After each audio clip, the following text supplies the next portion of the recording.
everybody. Welcome back to the podcast, Confessions of a Creative Director. I am your host, Jaime Cabrera. Welcome back to the show. I'm so excited about today's guest that I'm going to forego my usual spiel. I'm not even going to mention my new book, What's the Big Idea? An Indispensable Guide to Becoming a Kick-Ass Creative Director, because I have a kick-ass creative director on the show today. I'm talking about Jim Bosiljevac. He's VP, Head of Brand Creative at Yahoo.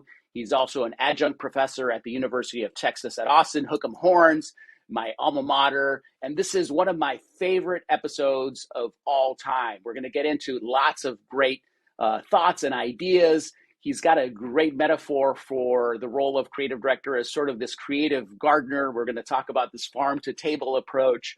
We're going to talk about this unique position that he's in where he's a creative director, but he's also a client and he's also teaching. So, talking about how that all comes together. We're going to talk about his rules for participating in ideation sessions at Yahoo, where he's created a set of values too. What?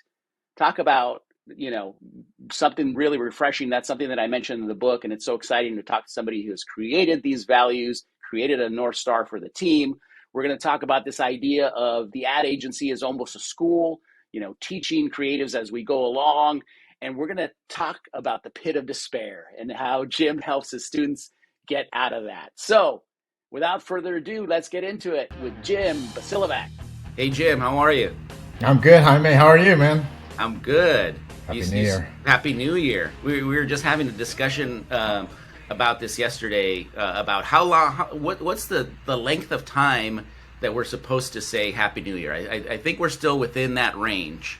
Yeah, I say it the whole week, but some people give you a dirty look on Tuesday.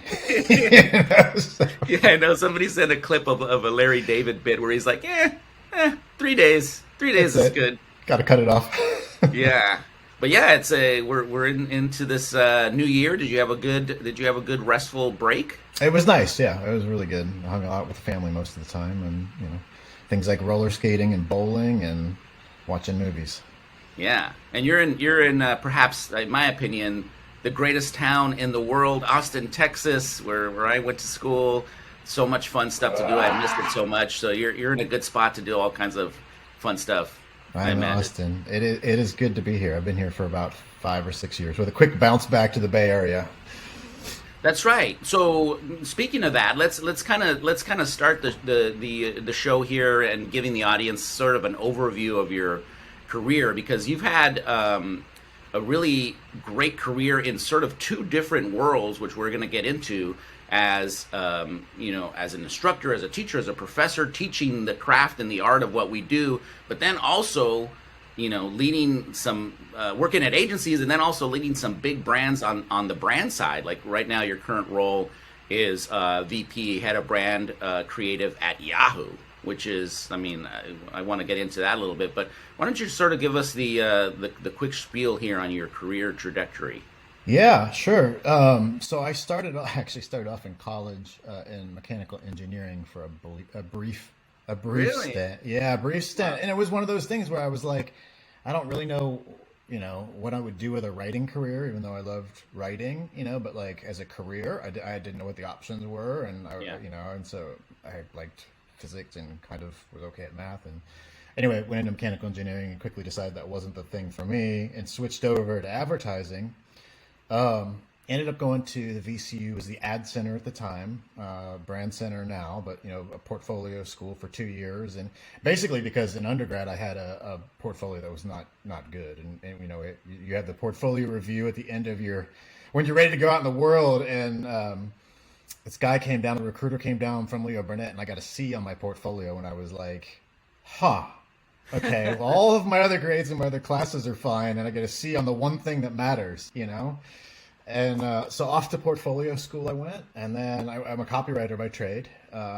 Started my career at Leo Burnett, and kind of two phases there. The first one, we were in these big groups, almost mini agencies, for a couple of years. So I had like a focused group of mentors and a focused group of clients and creative directors that we worked for that were great. And then the whole group system got kind of busted up, and then it was a big floating sea of 200 and something odd creatives that were kind of, just on our own for a little bit, and there Yeah. were goods, positives and negatives for both of those. So then I spent after that I went to DDB in San Francisco. I spent 12 years there. Started as a copywriter, kind of worked my way up over those 12 years, and ended up at the end running the creative department there. So I was the head of the creative team. Wow. That was 2016. I left there, did a little bit of freelance, and then actually picked up the job at Yahoo as a freelancer they were being bought by Verizon at the Yeah. time. And the job description was, can you come in? My ECD just quit. Run the team. Don't do anything crazy. Don't light anything on fire. But kind of come in and see what you can do for the next 6 months. Who knows what's going to happen after that Yeah. once we're bought. Yeah. And I fell in love with the team, and we were combined with another team on the other side. Verizon had owned some other properties, AOL, and they had a creative team, so we were all combined, and I ended up leading those teams, and that was what, five and a half, 6 years ago now. And so it's been a lot of change. We were Yahoo, we were a private company, we were bought by Verizon. We were named Oath at one point, and then we rebranded to Verizon Media, and then we were sold again, and so we're back to being a private company. So it's been a lot of like creative change management, if that's Yeah. a thing, but it's been a Yeah. good ride. And it's a great team. I love it. Yeah. And lots of rebranding, I'm sure, along the way, right?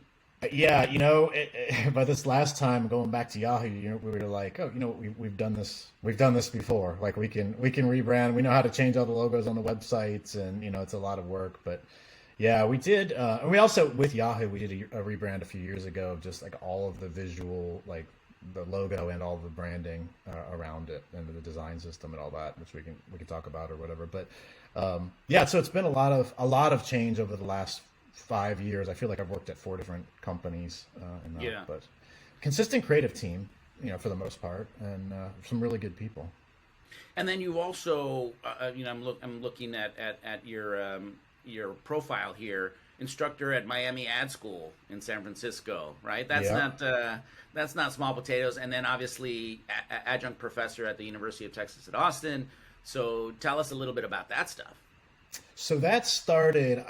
I was about 2 years into my career. I was at Leo Burnett, and a buddy of mine said, "Hey, I just taught a class at Chicago Portfolio School. They're looking for teachers. I think you could do it and would be great. Do you want to teach?" And I was like, "I'm 2 years in. What the heck am I gonna teach these?" Yeah. And he was like, "No. You know more than they do. Like you'll be fine." And so I started teaching there, and I kind of in hindsight, at the time I didn't know it. I was just like, oh, sure, why not? I have trouble saying no to anything, so I was Yeah. kind of like, yeah, I'll give it a shot. Why not? But it was one of the best decisions I've ever made, because that led to, when I moved to San Francisco, a job teaching at Miami Ad School, which I would do, 2 or 3 semesters a year. I would teach a class, and I've taught like over the years 30 some odd groups of students, and some of it's been concepting, some of it's been storytelling, script writing, copywriting classes. I taught a class on creative media one time. But getting up in front of a group of students and having them put up work on the wall, and then you have to react to it. You have to give them some kind of semblance of decent feedback and direction, and articulate ideas and why things are working and not working.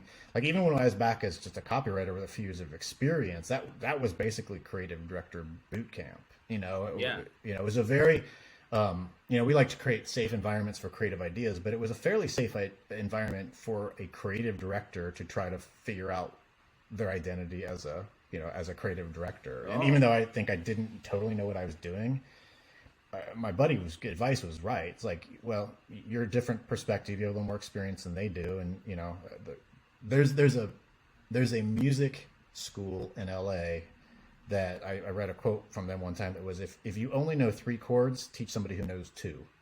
and I've always just remembered that, and I was like, that's kind of the situation. I knew a little more than they do, and that was enough to teach them something and kind of get them going. And so anyway, it's been a great aspect of my life, really, in terms of fulfillment.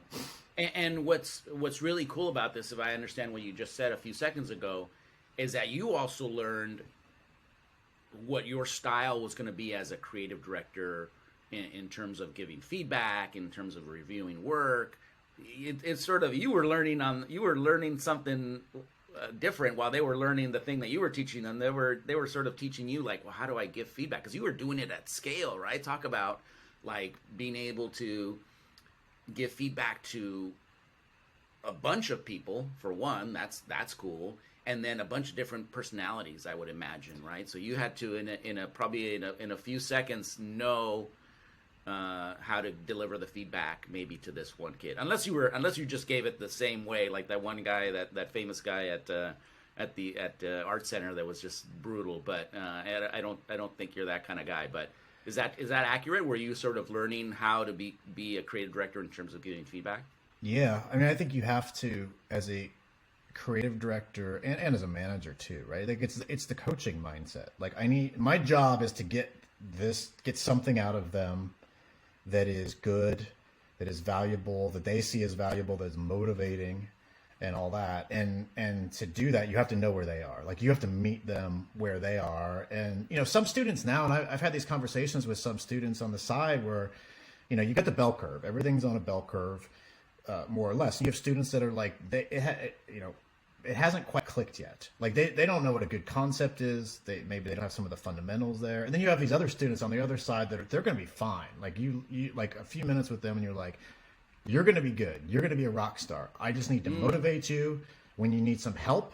I need to kind of point you in the same direction. I give a lot of like, here's how I would think about this, right? Or your type here is not quite matching the vibe that you're going for overall. Right. And so I might just kind of point them in the same direction. Whereas other students, I really have to kind of talk about like, this is how an idea works. Right. And this is why this is an execution. It's not really, a concept for a campaign or you found some imagery that you like.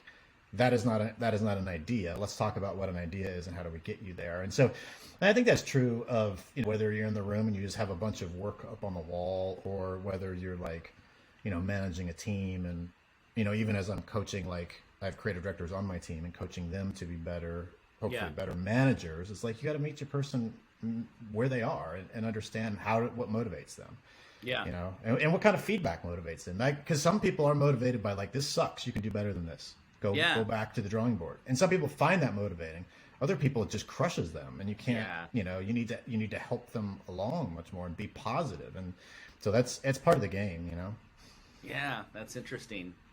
So, given that you have a very unique sort of work history, right? You've done a lot of different things. How do you see the role of creative director? Is there a metaphor that you like to sort of use when people ask you, well, what exactly do you do? How do you see the role, given everything that you've done as a professor, you being on the agency side, being on the brand side? How do you see it? I mean, I'm a metaphor person as well. I appreciate a metaphor. I'm not always good at coming up with the best ones, but I think my job now, let me just kind of start there. My job now, I see it as to create the conditions for good creative work. And, if I think about it to do a metaphor, like maybe it's like like a garden. Okay. And so part of my role is like, how do we get everything prepared here? Like, who are the right people to have on the team? What is the right culture to establish? What are the things that are gonna, the structures or the processes to put in place? Which, a lot of things for a creative person, they're like, I don't want to talk about structure or processes or project management software. Like that's like not creative, but that is all part of what is going to give them time or give them the resources or give them, the kind of inspiration that is going to, it's part of like getting the soil right. Like sticking to the gardening metaphor. Right. And then once you get into the process, like what are the inputs that we're getting? To me so that stick to that metaphor, there's the seeds, right? And then as the stuff starts to grow, you're gonna pick the weeds out. You're gonna sit on porch with the shotgun and shoot at the raccoons when they come to eat Yeah. the plants or whatever. Keep the bads out for a little while at least. And then you got to do the pruning process of like, okay, here's a plant. Like, what are we going to invest in? If I trim this branch off, it might be a nice branch, but if I trim that off, all the resources are going to go to this other branch, and that's the real branch. Like, that's the tomato we want to grow, right? And so, kind of helping the teams through that process of, that's the tomato. You've got these other tomatoes over here. They're just distracting, and they're sucking your energy away, right? And then once you I guess to carry that on through to a salad or whatever, now we're going to take that in, and now we're going to wash it up, now we're going to chop it up and mix it in with the salad or whatever it is, the craft part that comes in later. But to me, it's farm really to table, farm to table. Yeah. I mean, to me, my role is really about like, what is that environment and how do we foster that environment in every way that is possible.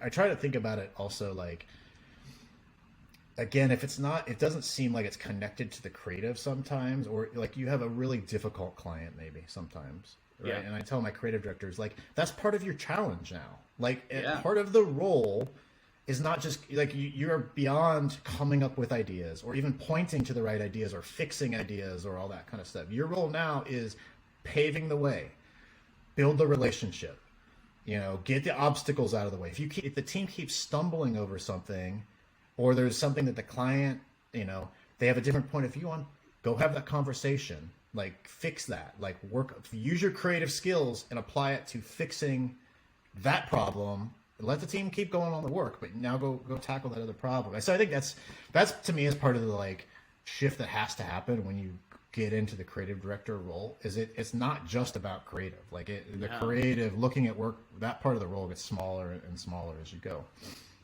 Yeah, and I think that's something that people don't understand. And I was just talking to somebody about this, and that's a whole other world that you have to, it's the selling through of the idea, right? You're not dealing with a computer on the other end, right? So even though you've come up with this brilliant idea that was based on a rock solid insight, and everything is just perfect, you're still pitching it to a human being. Yes. Who may have had shitty coffee, or they got their Starbucks order wrong, or they didn't like that you were wearing a certain shirt when you walked into the pitch, or they just don't get the idea, or their kid told them something negative about TikTok, and that's the core of your there's any number of things that can torpedo your idea, right? And we're talking about just an idea. And so I think it's building those relationships with the client. Maybe it's knowing when not to pitch, or how to shift your pitch mid-pitch, or what things are going to appeal to them. And so that's that whole other side that people don't know about until they get into it, and they're like, oh shit, I didn't think about that. Yeah, totally. And also, you might be wrong.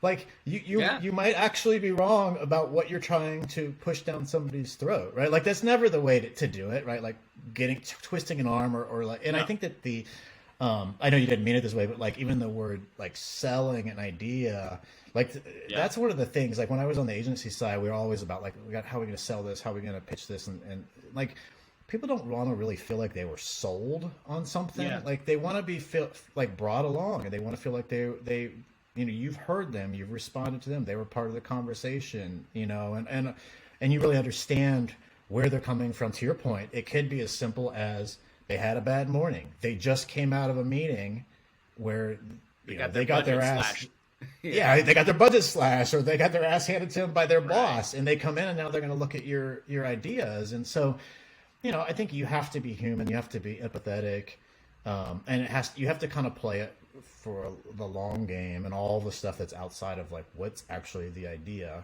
that's on the table. Because I do think there's and this was a mistake I made early on in my career. It was like, we're going to come up with ideas, we're going to go in, we're going to pitch them, and they will buy them based on the brilliance of these ideas, and then we're going to go off to LA and we're going to shoot them. And that's how it works. And then you walk out sometimes and you're like, I ran the play, what happened? Like I ran the play exactly as we scripted it, and it's on brief. It's all It's just it's messy, and you have to be okay with that, and you have to see that as part of the challenge. Yeah, you have to be super resilient and be able to pick yourself up and not let it bring you down for too long. I always say, like, it's okay, I think, to wallow in it for a little bit and be pissed off and vent. But then if you can't get past that, then you're just gonna be, you're gonna be bitter. You're not gonna be happy, and then you're gonna start pitching stuff that you think that they're gonna buy, Yeah. and that's never any good. Yeah, you never want to be in the position, and I think we are often in this position. Even now, I'm in this position a lot, but like you never want to be in the position where you feel like your job has become guess what's in somebody else's head, Right. whether that's a client or a creative director or or a teacher, right? Like your job is not guess what's in their head and articulate that. Your job is to bring your ideas to the table, your point of view to the table, and it might not be right, and you have to find that right place, but you don't ever want to get into it because anybody could do that. Like you're basically trying to articulate an idea for somebody who can't articulate it themselves. That's not a creative job. I'm not sure, what journalism job or something. So as I was reading your description on your profile, I found this line really interesting. It says, "I'm currently the head of brand creative at Yahoo. The job is part creative director and part client." Mm-hmm.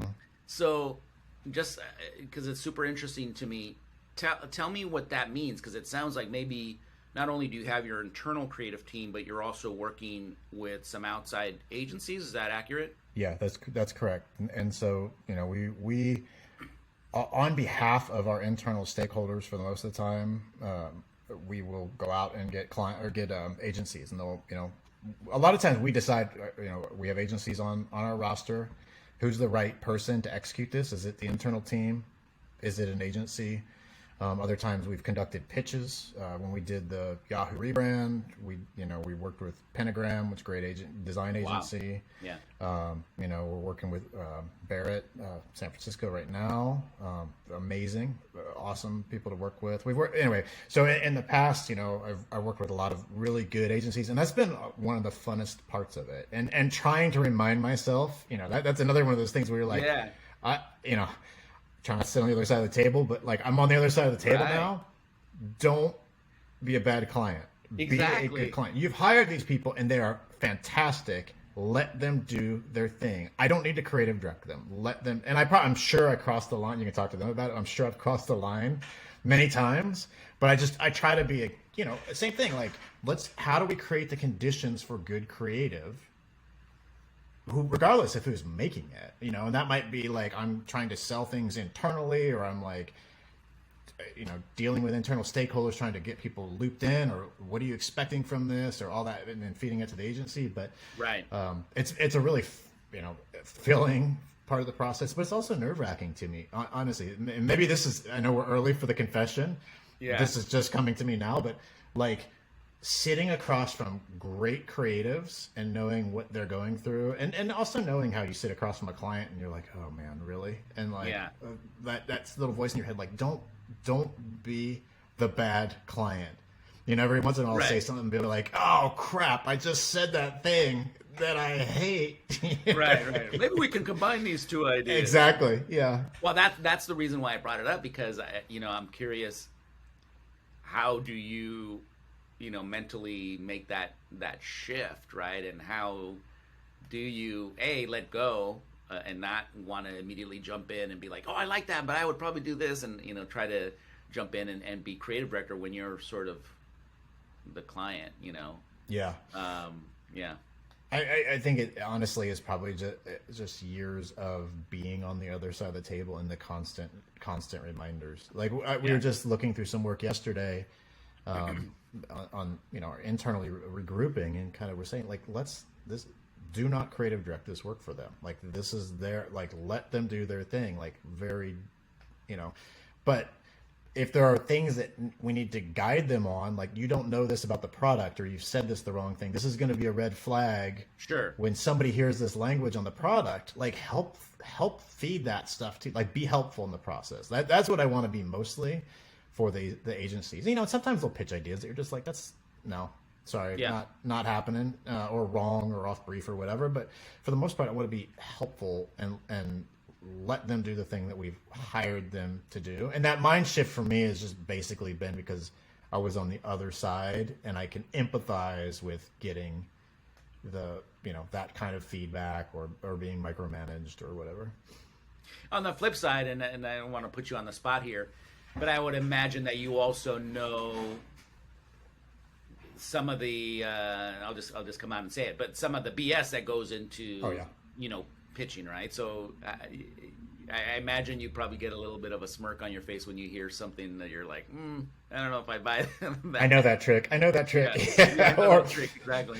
And the pitches themselves, or in you know, in production too. Some people are like, well, we can't do that because this does that and this, and you're like, not buying that. No, here you can do it. I know you can do it. Yeah. You know, but like also when people, agencies, the people we work with at the agencies, when they're real and they treat you like a person, and you know, and you really have those conversations and you could break down the walls. And this is what I would say, you know, for anybody, you know, whether you're coming up as a creative director or a creative director, is like you can hardly ever go wrong if you approach it as a human, like human to human, right? And I think, like, even when I think back, one of the best meetings I probably ever had as a creative director, and this was a total, I don't think the project ever went anywhere, but the client, we had a pretty good relationship, and she was like, can you just, like, we're trying to come up with strategic directions and decide, and I don't want to go all the way down the road and use creative to decide strategy, but I really need help kind of understanding where these things might lead. And so we did a presentation that had no slick anything, not finished scripts, but I basically was like, drew on the thing, like, okay, here you could do this message, or it starts to spread apart, and these are the types of this is the type of creative you would get if you went this path, and this is the type of creative that you would get if you went that way. And she was like, that was amazing to understand. But for me, as being somebody who wants to come in and present an idea, and I want the script to be finished and refined, it was very uncomfortable. But it was one of those moments where you're like, okay, you don't have to do the song and dance. You can have the side conversation. You can let the right people into the process early, or you know, and I think it just helps strengthen the relationship, because it sends a signal like, we're not trying to sell you on something. We're in this with you. We're all in the mud here, mucking around together. Yeah, and I think that it see, I like that process, and that's kind of the process that I would love to do more often, of that kind of, you know, it's more what I call agile, right? It's like following sort of what software developers do. It's like you're doing it iteratively in small steps, and you're getting buy-in as you go, right? As opposed to going full bore, it takes you 6 weeks to come up with it, and then you come in and they're like, yeah, that wasn't it.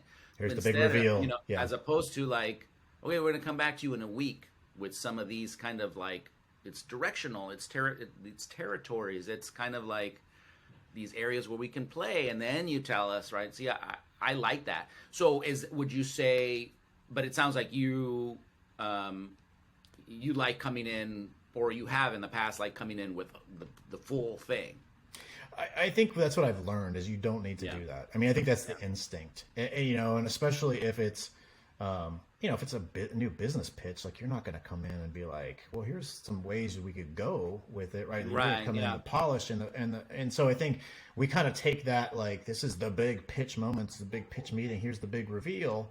Correct. Okay. And we take that down in everything we do, and sometimes, like, you don't need to do that. I will say this, and this is a caveat that I make with, because I have, even now internally, we have stakeholders who are like, well, get us in early. Like, let me just come in when it's messy on the wall. And it's like, there are rules. If you come into the room, like, there are rules that you must follow in this room, right? And it's going to be messy. There's going to be a lot of scary ideas on the wall. And I think it goes back to the sort of fundamental understanding of the first part of this process after we're briefed, is we're going to come up with a bunch of ideas. 99% of them are going to be bad. Yeah. Right? And you don't know where that bad idea is going to end up. It might lead to a bad idea that leads to another bad idea that leads to a good idea, or connects back to a good idea. And so for that reason, you cannot come in and skeet shoot, right? Like somebody's like, Yeah. here's an idea, and somebody's like loads up and shoots it out of the air, which is like kind of basic like brainstorming. But people do that. They'll walk into a room, they'll see, they'll see stuff on the wall, and they'll be like, we could never do that. Like there's no way. And you're like, no, out. Yeah.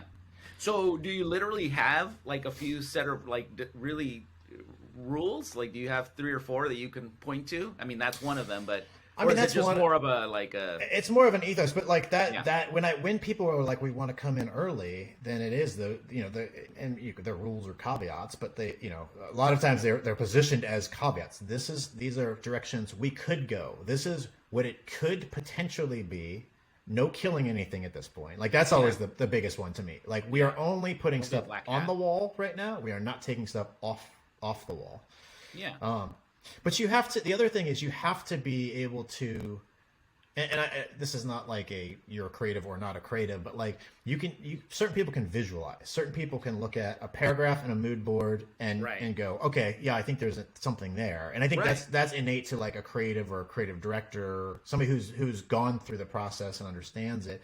I was talking to a team the other day, and they had presented some paragraphs and mood boards, and they're like, well, the feedback was combine these. I'm like, honestly, I would not have understood what you were trying to get at here. Like, it's no wonder that they didn't like the idea. Like, I don't think it's clear. You need a little bit more stimuli. You need something a little bit, even like a marker comp. Like, this is what a print ad might look like or whatever, right? Like, you need to, again, that goes back to like knowing who you're talking to. Yeah, exactly. And where they are right now, and what do you need to put in front of them so they go, oh, I get it. Yeah, I mean, I think in my perfect scenario, I think that there is a missed opportunity in not bringing clients into the process earlier and working with them, because I think they're, they love this part of the job, right? And they probably don't get to do it enough. And B, they're going to feel more bought into the ideas, et cetera, et cetera. But I also agree with you that they often don't have the skills needed to visualize. I often like to ask, right? Like, hey, are you pretty good at like visualizing what something might be, or do you need more, you need to see it a little bit more? Because if you can visualize and you can use your imagination, we can move a hell of a lot faster, and we can do a lot more in a small amount of time if you can visualize. But if you can't, and I don't know how you can. That's a hard conversation to have with some folks. But man, what a perfect world that would be, because you think about, you could bring them in so much earlier, and they're like, yeah, I get that. I get what you're saying. I can see it in my head. I don't think it's right. Let's move on, right?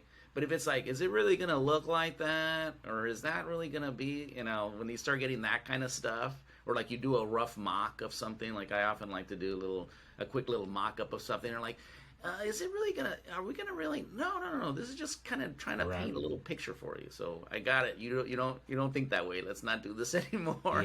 Yeah, totally. And a lot of that comes from a longer term relationship, right? Like you've learned over probably some trial and error where this person is, or what language you need to speak to connect with them. Because it's, and I talk to, some of my students about this too. Like, part of what we do is translation, right? And a creative director's job, I think, partly is translation. Like, I'm talking to people who are like, they're not marketers. Like, it's not that they're like ignorant of marketing. They're just it's not how they think. They're engineers, or they might, they're product people that, or whatever it is. And so you have to start from a different place in that conversation than I would if I'm talking to a director or somebody even in the studio, like that's used to film language. And I'm like, we can talk in a different language, or use a whole different set of references. And so I think that's important, is just knowing what language you happen to be speaking. And I think the long term, like we've got I have this like flywheel diagram that is good relationships, good work, good stories. And you have to it goes around, right? Like you have to have the good relationships. The good relationships are going to do good work. And then I think a key part also is a good story. And so some of the things that like I focus on with both our stakeholders but internal team is, what got to that work? What did you learn in that process? What were the challenges that you overcame? Like, what were the things? Because we all know, like, work at the end of the day, like you look at it and you're like, it's good, it's bad, or whatever. But like, there's usually some pretty good stories in there. And when you share that out and you kind of celebrate either the challenges or the we had an insight, or we had a pivot, a pivot moment, like everything changed and this is how we solved that. Like, that's good for like that's a learning moment for everybody if you share it out, versus just like, well, here's the thing we made, let's move on to the next one. Yeah. So I think you've painted a pretty good picture of how you tend to work. But are there some other things that are part of your process? When you're wearing your head of brand creative hat on, is there some other parts of your process that you feel are unique or different or really crucial? I find often that one of the biggest question that I can ask is like, why? Or how if you watch a painter or something, like they're painting a landscape, and they're like real close, and then maybe they're doing some fine details, and then they step back and they look look back and forth. Yeah. Like that moment of stepping back or going up in altitude, like we're here, let's go back a step just to check, right? It might be fine, like there might not be any issues, but let's go up why did you make that decision? What are we trying to communicate with this what are we trying to get somebody to do? What is the goal of this business? Like, are we sure this is the right insight for wherever you happen to be? Just go one step back. Yeah, and just check the rationale and make sure that is leading to this thing that you've arrived at. Because I don't want to micromanage, the creatives. And we have 6 values on the team that we have kind of written down. And the first one is do work you're proud of. And so I feel like if I have hired people, if I had done the right job in the hiring and made the right decisions there, work that the people on the team do, if they are proud of it, it is good work. Like it should be good work. It should be aligned. Like we're all aligned in the same mission of that. And I want people to do work that they want to put in their portfolios, like that level of work. If awards are important to you, award-winning work, great. And the same thing for the agencies. Like I want to be on the front of the agency's website with the work that they did for us because they are proud of that work. And so I think it just that selection and the alignment of vision early on, but then really kind of I'm just checking your logic on this, and I'll throw some feedback in, obviously, on things here and there, but I just want to gut check and make sure that everything makes sense and it's tying back to the business and it's tying back to what the brief was and the audience and all that.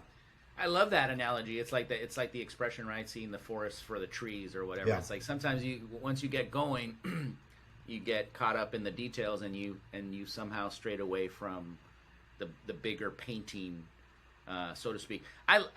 You definitely don't have to share these because they're probably a trade secret, but I love, and it's so refreshing to hear that you have a set of values, because I think that that's something that is missing from a lot of agencies and also just creative teams. Like, what are our values? Like, what do we stand for? Like, what's our North Star? So I love that you've done that. Is there a roundabout way that you can tell us a little bit about those values and how? I'm happy. Actually have them somewhere here. Really? Yeah, I got them right here. Okay, right. I'll read them. There's 6 of them. Okay, and we can dive into any if you want.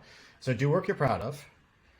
Believe in your team, and this is part from advice for the creative director too, right? Like, trust that they're going to land it. Trust that it will get there. Make your own opportunities. Be free to bring your whole self. Celebrate big swings, and then learn more is the last one. That's great, man. That's freaking awesome. And are these these are things that you've developed over the years, or when did you formulate these, and have you taken them from place to place, or? No, we formulated this as a team back in, it's probably been about 4 years ago.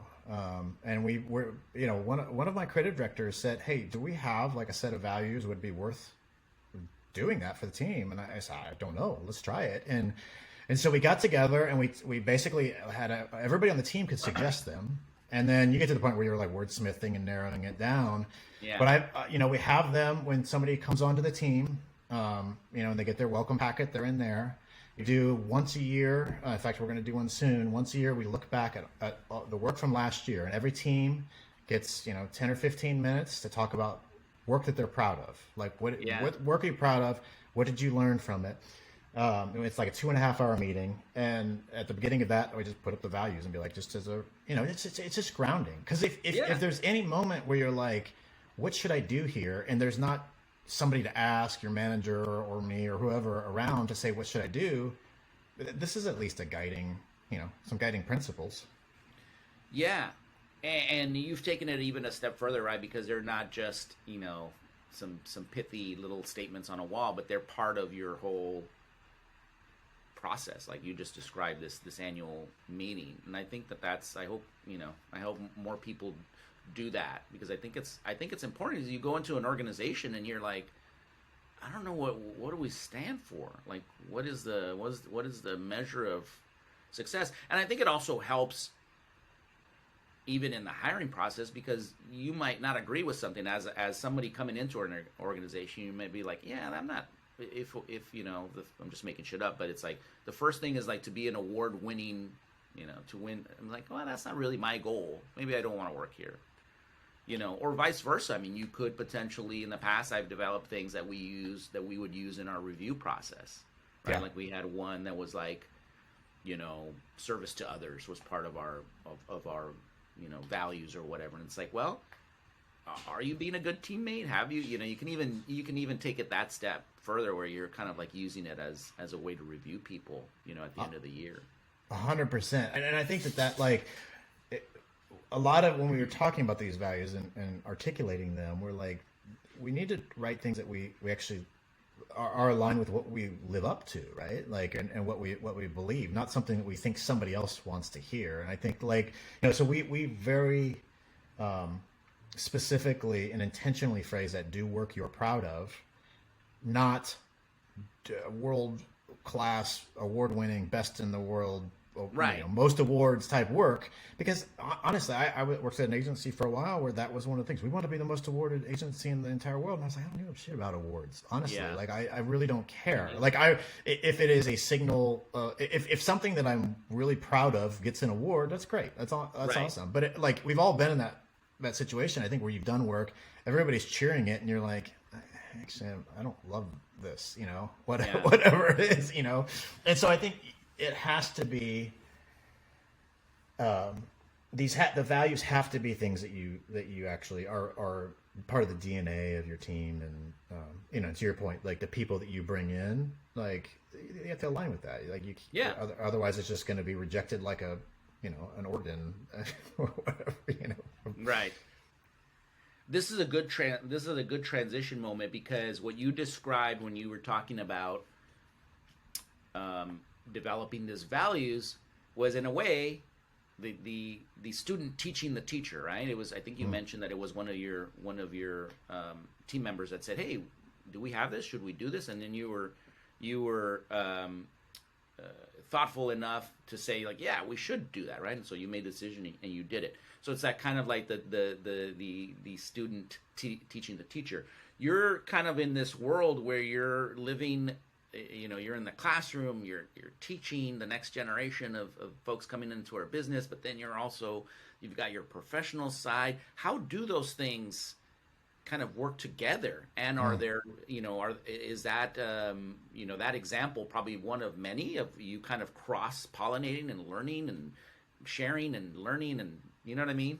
Yeah, totally. Well, and our sixth value, not to keep going back to the values, but the sixth one is learn more, which is usually a pretty bad call to action, but a good, a good value, which is, I think that when I was at DDB, I said at some meeting, whatever, I was like, I think we need to be more like a school.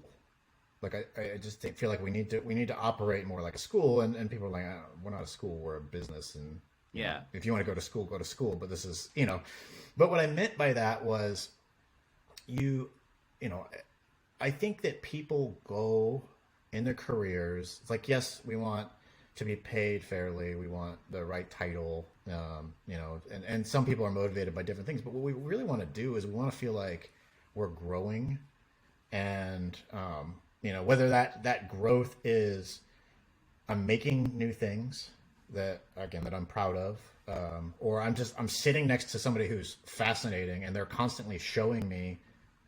And they could be small things. They could be like hacks, and like we've got some people who are like, here's productivity hacks all day long, and you're like, that's great, that's amazing. Or they're exposing you. There's just inspirational stuff going on, or you have speakers coming in. So we try to do a lot of that. That's what I mean by a school is like, I walk in the morning at a school, I make something, and then I walk out having learned something. And that process of like the excitement of like, what am I going to make today? It's kind of a low, there's a low risk environment. Like that's the whole idea of the school, like people putting bad ideas on the wall all day. Like you have to get comfortable with that. Right. And so you're going to make something, it might be good, might be bad, but you're going to learn from it. And then you're going to walk away and you're going to be the 1% better or whatever for the next day when you come in and you do it the same. And I think agencies or internal teams or whatever can really learn from that, or can adopt some of that mentality of, hey, we get to make stuff. That's awesome. We should be enthusiastic. We're gonna create an environment that is safe for taking risks. And some of those might be like controlled risks, like we're not trying to blow up the entire lab, but you know, maybe try something new over in the corner and see what happens. We're gonna share it with people, because what you learned, somebody else might, you know, benefit from, likely will benefit from. Things that inspire you are going to inspire everybody else, or some people. And we're just going to do that. So we're going to try to create an environment where part of the day-to-day operations is not just delivering against business, but it's us getting better, right? And it's us pushing against our edges of our comfort zones and building our confidence, sometimes having to take a step back and be like, I'm not ready for that yet. Like, ooh, I stuck my hand in that and that was not good. You know, maybe I'm not ready for a creative director job. I thought I was, but maybe not. I got an opportunity to try it, and not my thing quite yet. So how do we get you there? So I think that a lot of that mentality comes out of what I'm trying to do in the classroom, of like going back to where we started this conversation. Find where people are, where do they want to be, and how do we get them there at a pace that is they can absorb, are set up for success. Because I also think we've seen it happen where they do a great award-winning campaign, and then somebody hires them to run an agency, and it completely bombs, and you're like, well, that's not the right criteria for that role. Like, you need to step somebody up at the right pace for them, you know? Right. What about, because I gotta imagine that there's days where you're kind of like running from the classroom back to your day job, excited about something that you heard one of your students talk about, because you know they're on the cutting edge. Not only are they at a time in their lives when they're just getting exposed to everything, right? And especially at UT, I know I had a great experience. I came from somewhat small town, and just like meeting people from around the world and learning about different music and food and all kinds of stuff. And I gotta imagine that it's even amplified in terms of like new tech and new forms of communication and new media. I gotta imagine there's times that you're just like, oh shit, wait till the people back at the office hear about this, right? Would that be accurate? Sometimes I think that like just in terms of the sequence of my day, like I teach at night, and so like, you know, you get to the end of the day and you're just like, oh, I gotta go teach now. And then by the end of the class, I'm like just flying high. I'm just like, because the energy is so good. Right. And you know, to your point, they're just experimenting with all the new stuff. And sometimes they'll like put an idea on the wall. I'm like, I have no idea what you're talking about. Like, what is this? Like, who is this influencer or celebrity or what? You know, it's all this stuff that makes me feel old. But like somebody last semester, they are doing a metaverse idea, right? And most of the time, I'm like, metaverse ideas are kind of like everybody does one, but it actually made sense for the product and stuff. And she was like, oh, and I did all this art with AI, like all the art for the entire campaign, all the characters are AI generated, and I was like, that's amazing. Like that's put that as part of the story in your portfolio with the campaign, because everybody in the agency world right now is going, oh crap, are we going to be, are we going to lose our jobs to AI? Yeah. How do we use it as a tool? And you've just proved like an application for it and that you're comfortable using that. And so things like that. But I think the biggest thing to me is just the energy and the kind of, you know how it is. It's like you have to have optimism. You have to have good energy. You have to feel, especially early on in the process, like, and you have to run up the hill over and over and over again. Yeah.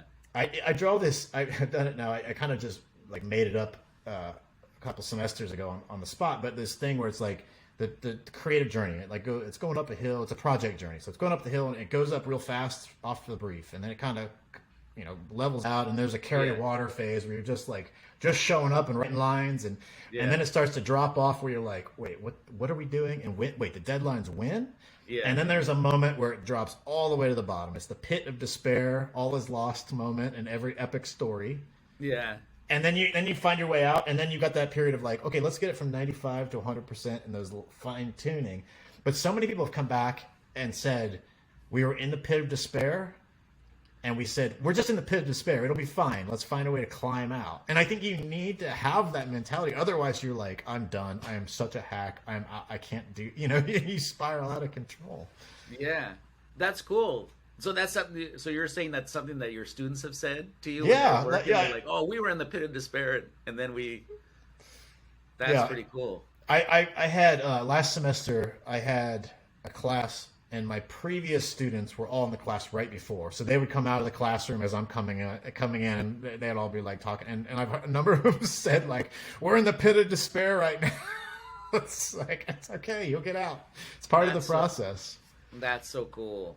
That's so cool that you get to have that experience. Now, you just in our few conversations, you strike me as somebody that's very positive and optimistic. But are there ever moments where you're hearing an idea from a student, or you're listening in on a pitch or something, and in the back of your mind you're bringing in all of your personal experiences and going like, oh kid, if you only knew that the weight of the world is going to crush your spirit. I think that my inner voice in some of those moments, if I'm down, or like, what am I do? Like, I am not going to be able to help this. Yeah. Like this is, but sometimes it just clicks. Like, people will go away and they'll come back the next day, and you're like, what happened? Like, what happened overnight to just, I think, it's like, I'm not much of a golfer, but I've golfed some, and when you hit a golf ball, like, it's so frustrating, and you'll hit one and you'll be like, oh, that's what it feels like when you hit a golf ball. And I think that, like, that the class that I teach, it's called Portfolio 2. It's like the second in a sequence, and they're right at that stage where those clicks are starting to happen, and they're starting to happen with a little bit more consistency. And to see that happen is so rewarding. And I've seen it happen with some students where you're like, this is a lost cause, and then it'll happen. And so, like, when I'm in my own pit of despair, I'm like, I know it happens eventually. Maybe it happens in P3, in Portfolio 3, maybe, but like, let me see if I can get at least one click or a little bit closer to it, to them hitting one and being like, okay, you understand what you did there. You understand the connection you made. Just do that. Keep doing that. Yeah. So how does the kid that got a C on his portfolio back those many years, how do you feel now? Do you tell your students that story, by the way? Yeah. Because you went from somebody that got a C on their portfolio to leading the brand creative for one of the biggest brands in the world. So do you tell them that story? I do tell them that story.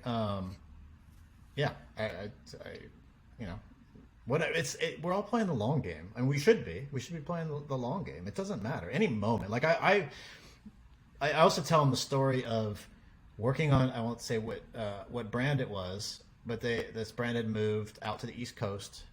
We spent, all this time doing all this work for a pitch, flew out to New York, drove 4 hours to the client for a 1 hour meeting, stayed in some crap hotel up all night trying to get the comps and all that stuff. Go in for the pitch, 45-minute meeting. They do their thing where they go around the table, gets to the CMO or CEO. He's like, I hate it all. I hate it all. Ooh. I just hate it. And those are the moments where you feel so low, but you get back up because you're like, you have to. Like, and I think when you have some of the experience, and that's the whole pit of despair thing, you're like, okay, this stuff happens. You get back up and you keep going, and you keep learning a little bit. You're playing the long game. You're just trying to make investments and going, that sucks. I really want to wipe that from my memory, but let me look at that just for a few minutes and take something good away from it. What mistake did we make in that would have been, and then we'll take that along and we're going to throw the rest into the garbage bin and light it on fire. That's fine. Yeah. But that's part of it. That's part of what we do. Yeah. And you'll never have to go through, hopefully you never have to go through that again because you learned whatever it was, right? And hopefully there was one key learning. And you're like, okay, well, and that has value. That has, immense value. The failure has immense value when you look at it the way that you just described. Yeah. So we've come to that moment in the show and you started talking about it earlier, but, where it's time for you to confess your creative director confession. Do you have something that you want to... So, are your students going to be listening to all this, by the way? Hopefully they are. I have no idea. Who knows?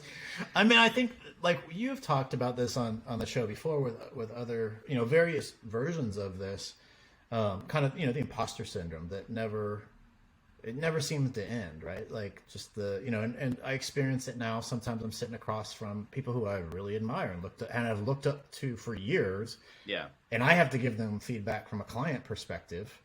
And I'm like, what the hell am I doing here? Like, or whatever. And so I think I'm also very shy. Like I'm a shy person. I might not seem like it, but Susan Cain's book, Quiet, which is, I recommend it for creative directors. It's not an advertising book, but it's about introverts and creating a culture that is welcoming of introverts in a world that generally doesn't, especially business. But she has a little test at the beginning and 20 questions, and I scored introvert on 19 of the 20. And so, and I can hear like growing up, and this is okay. Here's a like embarrassing confession. I can hear in my head my high school girlfriend and my mother both at different times going, "Be assertive, Jimmy. Be assertive." Because it's not in my nature. So I think I kind of overcome it because I have to, and mostly because I'm like I have to do it for the team. Like I need to be vocal about these things or whatever because it helps the team produce work and it's part of the conditions and all that stuff. But I think beyond the being there with in front of people that I really respected, agencies, I've never shown I've never gotten a job by showing my portfolio of work to anybody. Like all of my jobs, all the way back to my coming out of school. So I came out of, I had an internship at Leo Burnett that turned into that first job. Somebody had, my creative director, Lisa Bennett, who I owe a good chunk of my early career to, brought me from Leo Burnett to DDB. 12 years later, she had moved on and I had moved up. And I knew somebody at Yahoo who got me in for that, hey, can you come just handle this for a little while? And so I've never gone in and interviewed for a job and been like, here's my portfolio, here's my work. Now, people have certainly looked at it and whatever, can think whatever they want about it, but I don't have a whole lot of like, I don't know. I don't know how I feel about that, but it's always been a little thing where I'm just like, I don't know, would my work get me in the door of this job, or is it just because I knew somebody from the way I operate? They were like, hey, you can do the job. But I mean, that's the way that I, frankly, if I'm being honest, that's the way I would want to be hired too, just based on reputation in a way, and knowing and having the confidence nobody's going to hand you the job at this brand if they didn't have the utmost confidence that you could do it, right? Because I think some things transcend the portfolio, right? It's like the portfolio will only tell you so much, right? So I think it's actually kind of like a badge of honor that they've been like, that it was based on just your reputation and who you are as a person, and I don't know that, but I do see the conundrum and how that can be a mind F, right? Where you're like, well, wait a minute, did I just get this because of the I don't know. I don't think you would have been able to have it, hold all these jobs for that long if that were the case. Yeah, I have thought about like you would be revealed as a fraud. Fraud. You know what I mean? Because you can only. So yeah, that's interesting. That's an interesting take on that whole thing. Yeah, it's I've thought a number of times. I'm not looking for a job or anything right now, but I've thought like maybe I should show my portfolio to some of my CCO friends and be like, hey, what would you cut out of this? What would you keep? But I'm like, yeah, whatever. Yeah, I mean, there's been times where I've been looking for stuff, and I'll get comments about the portfolio and say, well, there's a lot of experiential stuff in here, and that's not really what we're looking for. And it's like, well, that's not that just happens to be what I spend a lot of time doing, but how what I'm really trying to, or what I'm hoping that people see is the creativity and the thought and the strategic part behind it. But a lot of people can't do that, right? So I'm almost the opposite of you, where I'm like, just hire me on the fact that that I could do the job just based on my experience, knowing that I've done all kinds of different things, and so it's tricky. The whole portfolio thing is really weird to me, but. And how it represents you. I mean, what you were just saying, like, oh, you must be an experiential creator. It's like, no, yeah. Like I don't like this. Again, it's just what we happen to work on. Like I did a ton of TV early on, a ton of script writing and stuff, but I could do an experiential thing. It's like, yeah, I would. The idea is the poor part. Yeah, or even like a type of product. Like you dive in and let's see what we got here and figure it out. And I think that's the beauty of this industry is like, you can be really good at one thing, but you just, how do you apply that to whatever else that you're working on? And how do you show somebody else that you can do it, right? And typically that involves, getting in front of somebody. But even then, right, it's like I think there's too much emphasis placed on that whole thing. But anyway, I could go on and on about that. And you like, I don't want to do the same thing again. Like I already did that a bunch of that stuff. Like I don't right. Like if you're going to hire me to do the exact same thing I've been doing for the last 15 years or like what else, Yeah.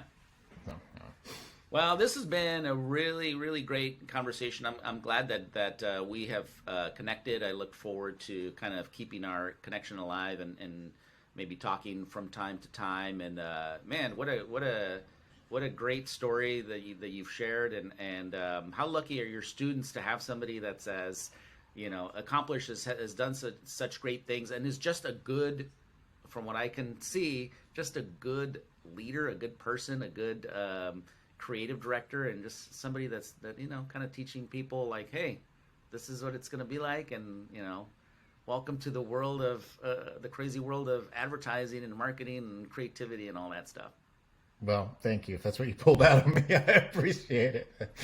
No, absolutely. I mean, it makes me want to be like, kind of go back in time and go back to school and learn some new things. And I think just I think the biggest takeaway from this conversation is just this idea of like you gotta keep learning, right? You gotta keep learning, whether you're learning by teaching, which is awesome that you're kind of giving back, and or just seeking out people to learn from. I think that's a big miss in our industry, that you get to a certain point, you're like, yeah, I know all this stuff, and it's like, no, you don't.